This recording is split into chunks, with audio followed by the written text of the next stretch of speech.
అందరికీ నమస్కారం అండి. మరి ఒక మంచి మెసేజ్. మా మందార చెట్లు పువ్వులన్నీ మొగ్గలన్నీ తెంపేస్తుంది తినేస్తుందని అనుకొని నేను ఈ స్క్వేరల్ గురించి అనేసి ఆ ధాన్యం కట్ట పెట్టాను.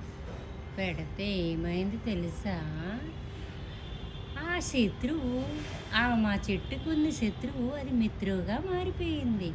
ఎలాగో చెప్పనా, ధాన్యం గింజలు తింటుంది, బొత్తు కిందకి పడేస్తుంది అనమాట. ఆ బొత్తు మరి చెట్టుకి ఫ్రెండే కదా, ఎందుకంటే ఆ బొత్తు గెత్తమవుతుంది కదా. చూసేరా ఎంత బాగా ఆస్వాదిస్తూ తింటుందో ర్యాబిట్. బాగుంది కదా.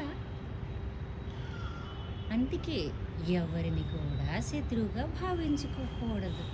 అందులో కూడా మంచితనమే ఉంది. చూసారా ఎంత చక్కగా ఆస్వాదిస్తూ తింటుందో స్క్విరల్. శ్రీరామ రామ రామేతి రమే రమే మనోరమే సహస్రనామ తత్తుల్యం శ్రీరామనామ వరాననే.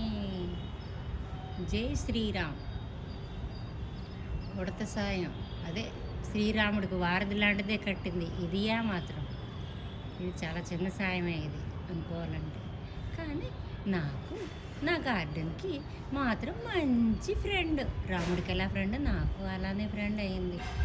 ఎవరికైనా మొక్కల్లో పెట్టుకుంటే పెట్టుకోండి. ఈ విధంగా ఫ్రెండ్ అవుతుందేమో మీకు కూడా.